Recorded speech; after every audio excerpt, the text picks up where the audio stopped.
소개받은 장영하입니다. 저는 영국에 브라이튼이라는 도시가 있는데 거기에 서섹스 대학이라고 있습니다. 그 서식스 대학에서 과학기술정책연구소 스프루라는 곳의 혁신 경영 교수로 재직 중입니다. 먼 길 와주셔서 감사드리고요. 지금 2시 10분 좀 넘어가고 있는데 한 40여 분 정도 말씀을 드리려고 합니다. 제목은 디지털 전환과 우리의 시대. 제가 우리의 시대로 할지 우리의 세대로 할지 고민을 했는데 그 자료집 보시면은 Our Generation입니다. 자, 2025년 오늘이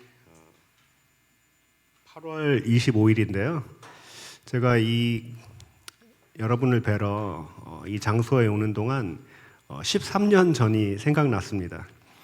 제가 우리나라 그 S사에 한 11년 정도 근무를 하다가 13년 전에 퇴사를 하고 영국으로 유학을 갔습니다. 그게 2012년 9월 초인데 가면서 택시를 탔어요. 공항에 가기 위해서. 택시를 탔는데 기사님이 어디 가냐 그래서 저 영국에 유학 갑니다. 회사 그만두고 유학 갑니다. 그랬거든요. 그랬더니 기사님이 공부 열심히 하시고 와서 지식을 좀 잘 나눠주는 사람이 되면 좋겠다라고 13년 전에 이야기를 했는데요. 시간이 지나서 2025년이 돼서 여기 또 많은 목사님들과 또 이 사회에 대해서 크리스찬의 관점에서 고민하시는 분들께 제가 무언가 말씀을 드릴 수 있다는 생각을 하니까 13년 전 이맘때가 생각이 나더라고요. 감사합니다. 자, 오늘 디지털 전환과 우리의 시대라는 주제로 말씀을 드릴 건데, 아까 제 소개는 드렸고요. 먼저 들어가면서 오늘 제가 드릴 말씀에 대해서 크게 무슨 이야기를 할지 말씀을 좀 드려보고 싶습니다. 저희 이 오늘 컨퍼런스 주제가 디지털 혁명의 도전 앞에 선 교회와 목회입니다. 디지털 혁명, 디지털 레볼루션이죠. 저는 그 이노베이션을 연구하는 강의자이자 학자로서 디지털 혁명이라는 그 컨셉을 조금 더 혁신 차원에서 프레이밍, 어떻게 바라보면 좋을까를 이야기하고자 합니다. 그래서 크게 한 축으로 말씀드릴 것이 디지털 혁명이란 디지털 전환, 디지털 트랜스포메이션이라는 개념과 맞닿아 있다, 이 말씀을 좀 드리고자 합니다. 두 번째로 저희가 2025년 현재 디지털 혁명의 도전을 생각하고 있습니다. 그리고 디지털 혁명의 도전 앞에 선 교회와 목회를 고민하고 있습니다.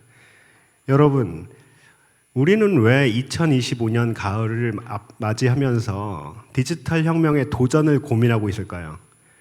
그리고 이 더운 8월에 원근 각처에서 왜 이 문제를 고민하기에 왔을까요? 그래서 저는 왜 디지털 전환, 디지털 혁명을 고민하게 되었을지를 고민해 보고자 하고요. 여기에 다시라는 표현을 썼던 이유는 길게 보면 디지털 혁명이란 2025년을 전후해서 지금만 중요한 게 아니라는 것을 여러분께 상기, 리마인드를 해드리고 싶습니다. 자, 세 번째로 그렇다면 어떤 문제들이 있을까요? 저희가 디지털 혁명의 도전이라는 것을 얘기하는데 어떤 문제가 있을지 그거에 대해서 이야기를 해보고요.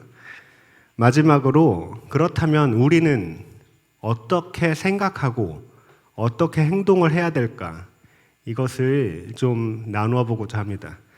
특히 여기서 우리라 함은 저희 그 크리스찬 관점에서 특히 생각을 해보고자 합니다. 먼저 디지털 혁명에 대해서 이야기를 해보겠습니다. 자, 제가 간단한 퀴즈를 내겠습니다. 여기 어떤 회사에서 내부에서 배포한 임직원한테 배포한 뉴스레터가 있습니다. 원래 한국말이었는데 제가 영국에서 강의를 위해서 영어로 바꿨습니다. 여기 잘 보시면은 이 뉴스레터에 만든 주체가 Leading the Digital Convergence Revolution. 그러니까 오른쪽 위에 보시면은 디지털 관련한 혁명을 이끌어가겠다. 이것을 기치로 전 사원에게 뉴스레터를 배포하고 있었습니다. 여러분 혹시 이 뉴스레터가 언제 직원들에게 배포됐는지 혹시 아실까요? 한번 여러분 게스해서 생각을 말씀해 주시죠. 자연스럽게 몇 년인 것 같으세요? 1997년. 네. 그리고 1990년이요. 네. 두 분만 의견 받겠습니다. 제가 사실 선물을 준비해 왔어야 되는데 오늘 굉장히 가깝게 맞추셨습니다. 어떤 분들은 놀라시겠지만 이게 1999년 11월에 디지털 혁명을 고민하면서 뉴스레터를 전 임직원한테 배포를 했습니다.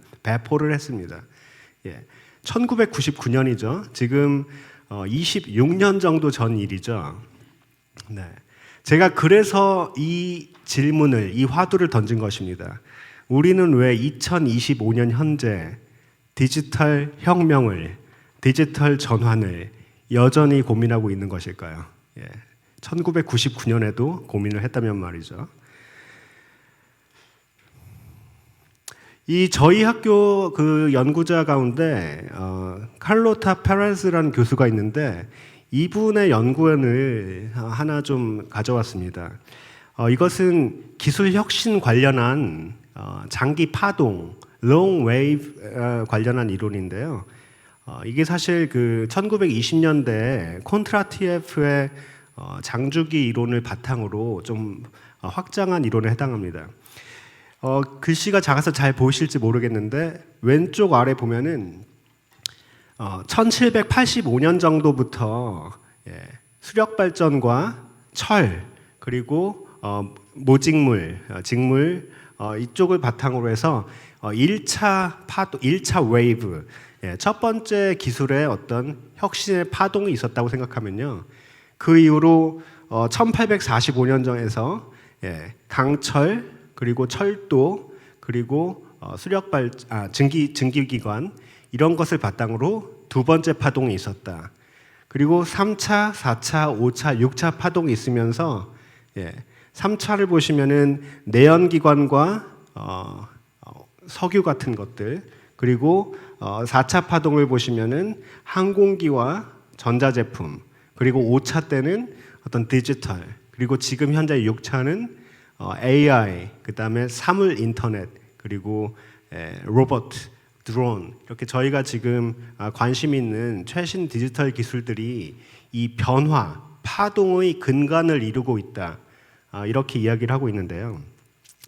즉 산업혁명 이후에 6개의 큰 웨이브, 파동이 있을 때 2020년 우리는 약 6번째 파동의 한가운데 있다고 보셔도 될 것 같습니다. 이런 파동은 근간에 이제 기술의 변화, 핵심 기술의 변화가 있다는 거죠.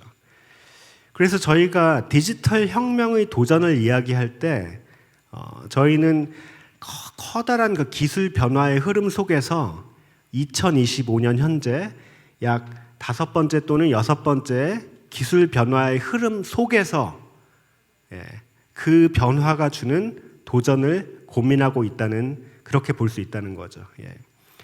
저는 이렇게 지금 단기간적, 근시안적인 사고에 매몰되기보다는 인류의 발전 그리고 기술 변화라는 큰 흐름 속에서 우리는 지금 어떤 변화의 순간에 서 있고 여기서 바뀌는 기술은 무엇인가 이것을 좀 논해보고 싶었던 겁니다.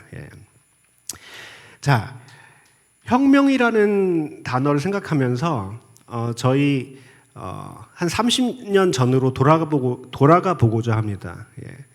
디지털 혁명에 대해서 다시 한번 생각해 보는 시간을 갖겠습니다. 여러분은 1994년에 어디서 무얼 하고 계셨습니까? 1994년 여름을 한번 생각해 보시죠. 예. 그때 태어나지 않은 분도 계시는 것 같아요. 예. 그때 저 같은 경우는 그 수학 능력 시험을 준비하고 있었거든요. 굉장히 더웠고 94년에 여러분은 무엇을 하고 계셨습니까? 지금 기억하실 수 없을 수도 있지만 놀랍게도 1994년에 우리는 많은 사람들이 처음 인터넷을 사용하기 시작했습니다. 그때 넷스케이프라는 웹 브라우저가 생겨서요. 인터넷에 접속을 했던 게 1993년, 4년 그 정도입니다. 굉장히 사람들이 충격에 빠졌었죠. 여러분은 2000년에 무엇을 하고 계셨나요? 2000년에는 기술 혁신 차원에서는 세계적으로 소위 그 닷컴 열풍, 모든 회사에 닷컴이라는 것만 붙이면 회사의 가치와 주가가 엄청나게 뛰던 시기가 있었고요.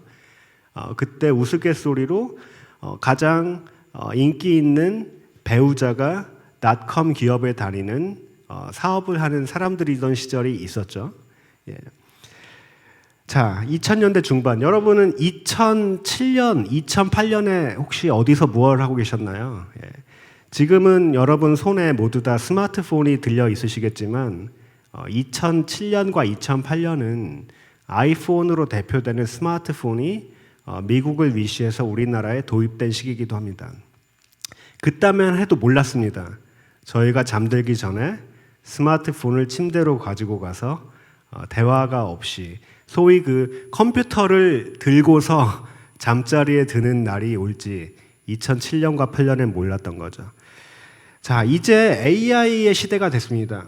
지난주에 이제 우리나라의 AI 전략이 발표됐는데요.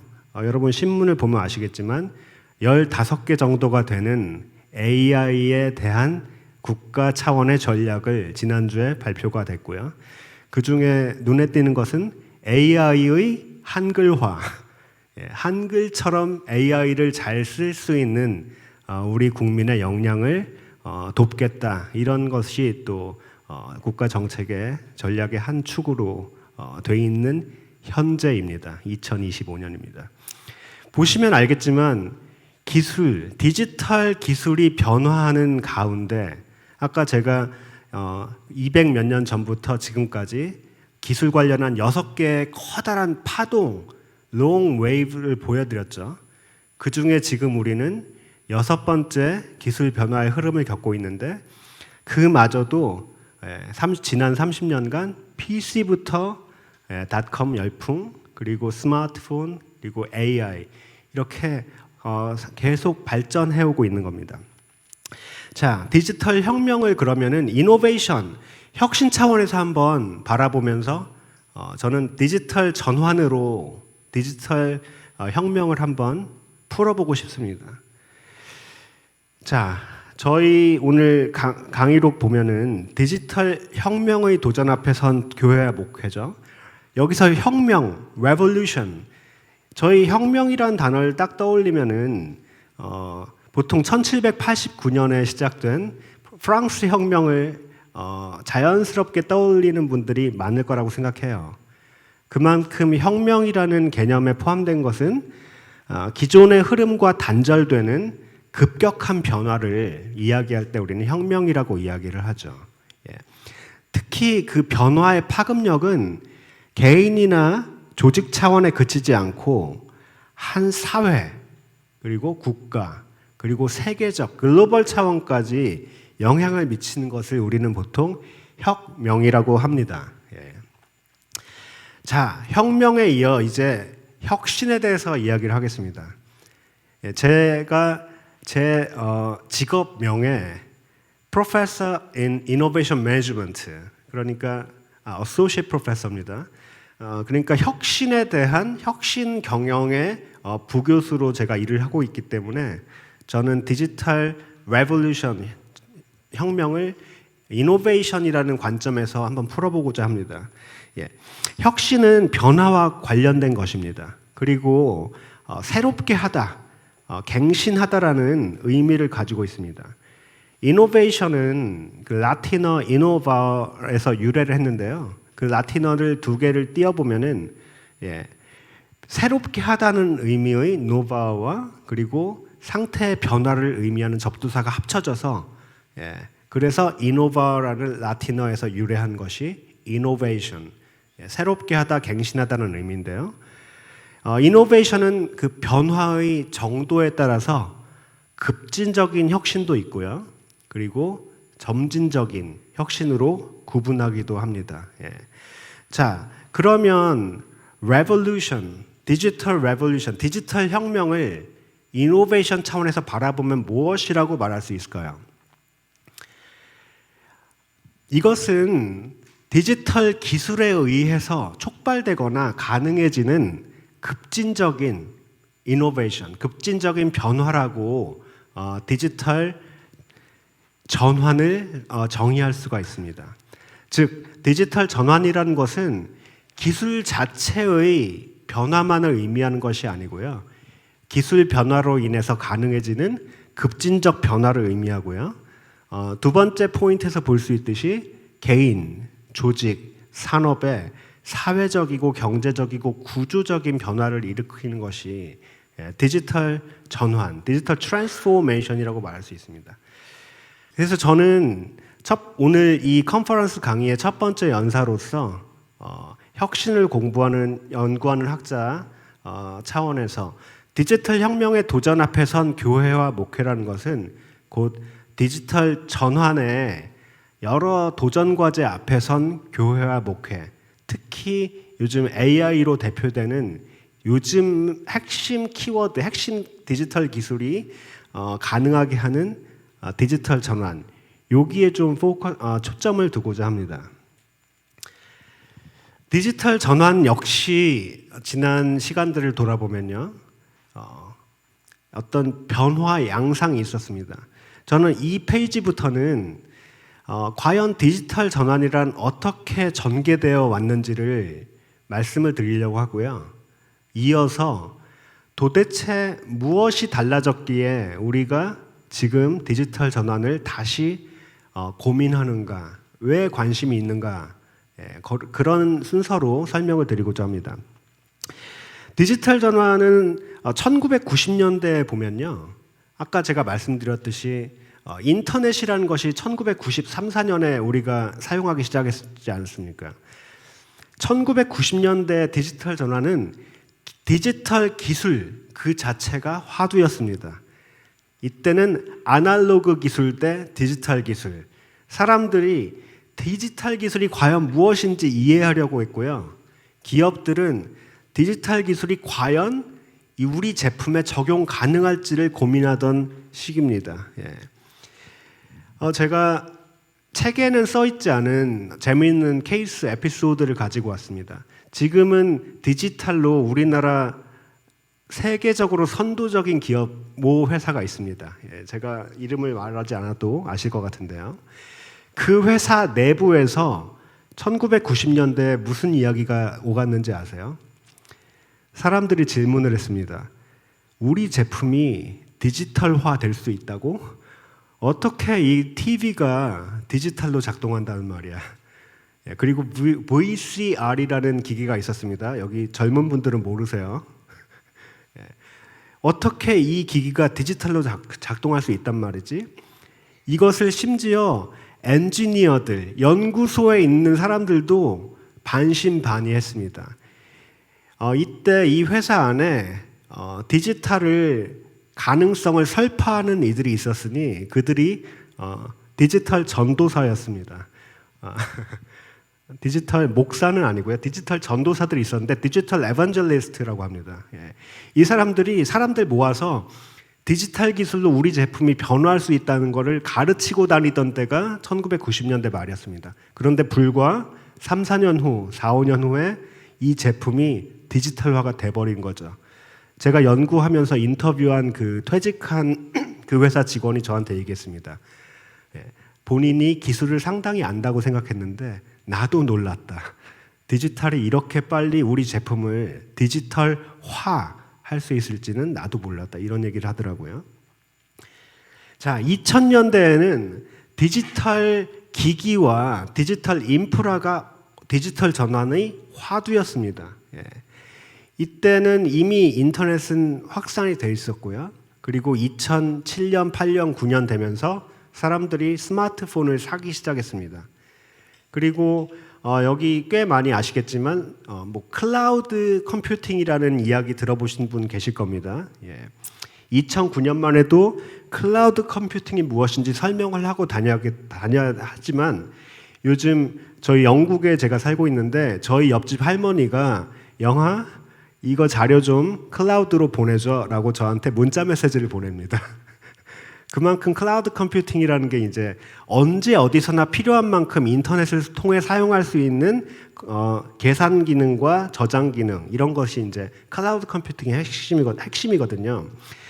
이렇게 인터넷과 스마트폰과 클라우드 컴퓨팅이 합쳐지면서 그전에는 가능하지 않았던 엄청난 변화들이 생겨난 거죠. 예. 이때 기업들 안에 이 기회를 서로 다르게 인식을 했습니다. 이게 지금 보면은 별것도 아닌 것 같은데 그때는 사람들이 아니면 기업들이 이 기회를 다르게 해석했습니다. 어떤 회사는요, 스마트폰이 클라우드 컴퓨팅과 결합돼서 이 변화되어지는 과정을 전환은 전환인데 기능이 하나 추가되는 정도로 생각했습니다. 예, 이건 혁신에서는 incremental innovation, 점진적인 프로덕트 혁신이라고 하거든요. 그런데 어떤 회사는요, 이런 변화를 컴퓨터가 전화도 된다고 생각했습니다. 예, 지금 컴퓨터가 있는데 여기에 전화가 가능해지는 컴퓨터라고 생각했습니다. 이렇게 이 기회를 바라본 회사는 이 스마트폰을 바탕으로 엄청난 기회를 특히 비즈니스적인 기회를 잡을 수 있었다는 거죠. 예. 제가 여기서 드리고 싶은 말씀은 이 도전과 도전, 우리가 어떤 도전 앞에 섰을 때 이 도전이 주는 기회와 위협이 있을 텐데요. 이 기회와 위협을 제대로 볼 수도 있고 제대로 보지 못하는 경우도 있습니다만은 이 도전 과제, 챌린지를 정확히 이해하는 게 굉장히 중요하다는 말씀을 드리고 싶습니다. 그것이 이제 오늘 저희 컨퍼런스 주제인 디지털 혁명의 도전을 이해하고 싶은 우리의 어떤 니즈와 잘 맞닿아 있는 거죠. 예. 자, 그렇다면 제가 아까 말씀드렸듯이 오늘 2025년에 우리는 도대체 왜 디지털 전환의 도전을 다시 이야기하게 된 것일까요? 무슨 차이가 있겠죠? 저는 이 차이에 대해서 세 가지 포인트를 말씀드리고 싶습니다. 첫 번째는 기능에서 지능으로의 전환, 즉 지능. 그리고 두 번째는 기계의 어떤 의식, consciousness라고 하죠. 의식, 무의식할 때 그 의식입니다. 기계가 의식을 가질 수 있는 가능성이 논의되고 있다는 점. 세 번째로 그저 휴대하는 포터블한 기기에서 스스로 움직이는 무빙하는 것으로 변화하는 이러한 세 가지의 큰 변화가 오늘 우리가 디지털 전환을 더욱 더 깊이 있게 바라보게 하는 어떤 동인이 된다는 말씀을 드리고 싶습니다. 먼저 기능에서 지능으로에 대해서 이야기를 해보겠습니다. 예. 자, 이전에 디지털 전환이란 주로 어떤 기능이 추가되고 확장되는 기능, 펑션에 관심이 있었습니다. 그런데 요즘 저희가 인공지능을 얘기하죠. Artificial Intelligence. 그 지능, 인텔리전스를 저희가 계속 더욱 이야기하는 현재가 됐다는 거죠. 예. 디지털 전환의 현재 초점은 지능으로 옮겨가고 있는데요. 제가 작년 컨퍼런스에서도 인공지능 AI 시대 목표에 대해서 작년 발표할 때도 말씀드렸습니다만은 지능은 다양한 인지 능력, cognitive capabilities를 통합하는 개념으로 지적 활동을 수행하는 데 필요한 여러 종류의 능력을 포함하며 언어 능력, 수리 능력, 공간 지능, 기억력, 사회적 지능 등을 포함한다고 말씀드렸습니다. 그런데 오늘날은 챗GPT 같은 생성형 AI 그리고 자율주행 자동차 등 많은 디지털 기기들이 상황에 맞춰서 스스로 판단하고 적응하고 있다는 거죠. 제가 작년에 여기 컨퍼런스 1회차 왔을 때 여기 참여한 5, 60명의 목회자분들께 이런 질문을 했습니다. 주일 설교를 준비하실 때 혹시 AI를 어느 정도 활용하십니까? 그랬더니 어느 정도 활용하는 분들이 4분의 3 정도 계셨습니다. 전부 다 해달라고 시키는 게 아니고요. 일정 정도를 도움을 받는, 활용하는 분들이 4분의 3이 있으셨습니다. 즉, 점점 더 AI, 디지털 전환 가운데 AI는 그저 프로그램일 뿐만 아니고요. 우리의 지적인 파트너가 되어가고 있다는 사실이죠. 지능을 가진 파트너가 되어가고 있다는 사실이죠. 최근에 올 초에 METR이라고 있습니다. METR은 Model Evaluation and Threat Research라고요. AI 관련된 모델과 위협을 연구하는 조직인데 올 초에 굉장히 놀라운 보고서를 냈습니다. 여기 보시면은 새롭게 등장하는 인공지능 언어 모델들이요. 자, 인공지능이 계속 등장하잖아요. 근데 점점 똑똑해지는 거예요. 그러니까 인간이 정말 힘들게 수행하는 복잡한 작업을 절반 정도 확률로 성공하는 능력이 7개월마다 2배씩 향상하고 있는 겁니다. 이것을 소위 무어의 법칙에 비교하면서 약 2년마다 그 트랜지스터의 집적도가 2배씩 발전한다는 무어의 법칙에 비견할 만한 법칙의 발견 아닐까? 이런 디베이트들이 지금 진행 중이죠. 즉 AI가 이런 식으로 발전한다면 더 길고 더 어려운 문제를 이해하고 풀어낸 속도가 매우 빠르게 향상돼서 어느 순간 인간의 지능을 위협하는 날이 올 수도 있다는 그런 말이죠. 그렇기 때문에 지능이 발전하는 디지털 전환의 시대 속에서 어쩌면 여러분은 그 고민을 가지고 이 자리에 오셨을지도 모르겠어요. 두 번째는 의식 가능성에 대한 논의입니다. 자, 의식이란 그전까지는 디지털 전환할 때 consciousness는 논의 대상이 아니었습니다. 왜냐하면 의식이란 인간의 전유물이라고 생각이기 때문이죠. 그런데 요즘 가끔씩 AI를 행동을 관찰하다 보면 얘도 뭔가 의지를 가진 것 같고 얘도 뭔가 의도가 있는 것 같아요. 그러면서 사람들이 점점 의심하는 거죠. 이 인공지능도 의식을 갖게 되는 날이 오지 않을까? 네. 이 의식 관련해서 굉장히 유명한 학자가 있었는데 그 눈앞 가까운 데서 제가 못 알아차리고 있었습니다. 저희 건물 앞에 있는 저희 같은 대학교 교수님이더라고요. 아닐 세스라고 저희 대학교 인지신경과학자가 있는데 이분이 의식에 대한 연구를 굉장히 많이 하십니다. 얼마 전 출간된 내가 된다는 것이라는 책에서 이분이 의식을 어떻게 정의했냐면요. 이 두뇌가 예측을 기반으로 만들어내는 제어된 환각이다. 참고로 여기서 환각은 어떤 부정적인 뉘앙스의 그 환각은 아닙니다. 제어된 환각이라고 의식을 정의하면서요. 우리가 세계를 경험하는 것은 뇌가 끊임없이 미래를 예측하고 그 예측을 실제 감각 정보와 비교 조정하고 현실을 구성하는 과정이라고 이야기를 했습니다. 만약에 지금처럼 인공지능이 발달하고 디지털 전환이 가속되면서 정교한 예측 모델이 구현되고 이것을 계속 업데이트하는 기계가 이 기계가 의식을 가졌다고 이야기하지 못할 이유가 없다. 이런 식으로 약간 간접적이지만 기계의 의식의 존재 가능성을 이야기하는 사람들이 있습니다. 오늘 장표에는 넣지 않았지만 여러분 잘 많이 들어보신 미래학자 레이 커스웨일 같은 경우에는요. 예, 기술 발전 속도가 가속화되면은 2029년에는 AI의 지능이 인간의 수준을 갖추고 그리고 2045년 정도에는 인간과 기계가 융합되는 지점, 그것을 바로 특이점, 싱귤러리티라고 하죠. 커스웨일과 어닐 세스의 의견을 합친다면은 어느 순간 의식을 가진 인간의 지능을 뛰어넘는 기계의 출현이 불가능하다 볼 수 없는 그런 주장을 마주하게 됩니다. 자, 세 번째, 우리가 왜 디지털 전환을 지금 다시 관심이 있는가? 이것은 바로 이동 휴대 가능해서 움직이는 기계로 바뀌고 있다는 것이죠.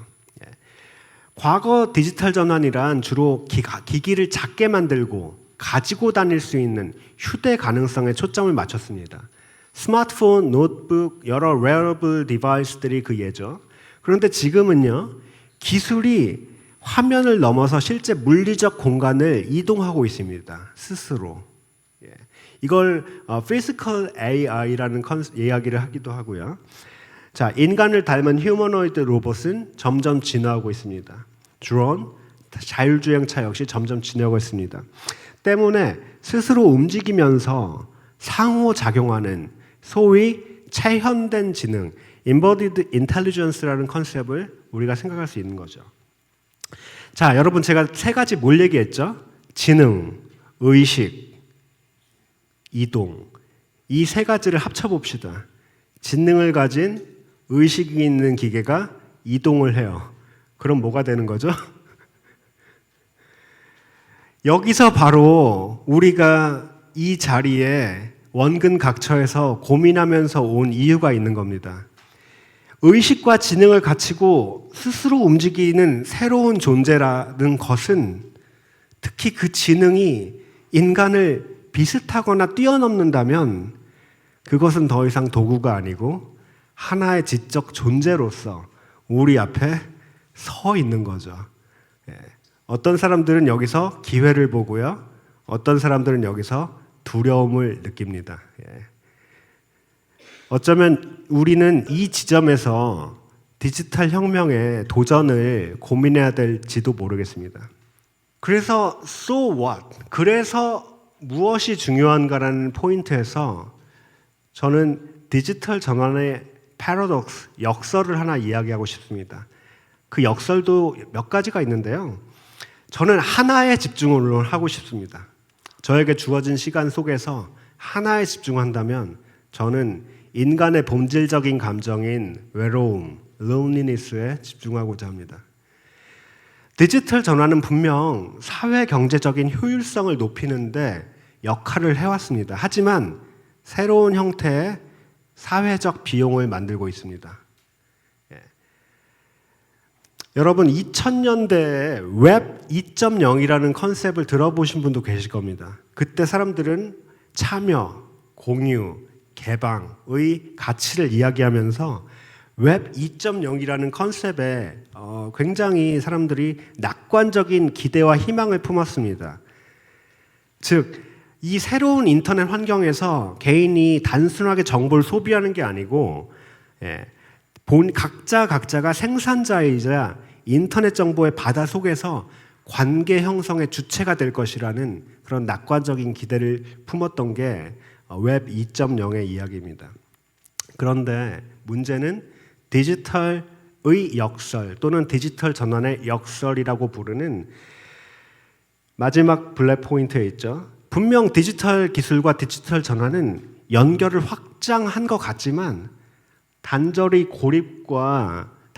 고립을 심화시키고 외로움을 만들어내는 역설이 도래했다는 것을 저는 지적하고 싶습니다. 여기서 제가 영국은 2020년 코로나 때 11개월간 록다운으로 집에 혼자 있었습니다.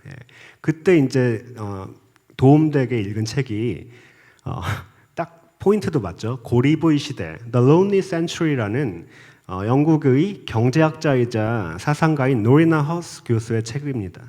이 책에서 loneliness, 외로움에 대해서 뭐라고 얘기했냐면요. 단지 개인적 감정 문제가 아니고 사회 전반을 흔드는 구조적 위기가 loneliness가 될 것이라고 이야기했고요. 특히 현대 사회의 민주주의와 시스템을 위협하는 시대적 전염병이 될 수 있다. Epidemic of our age. 우리 시대의 전염병이 될 수 있다는 이 외로움에 대한 경고를 했습니다.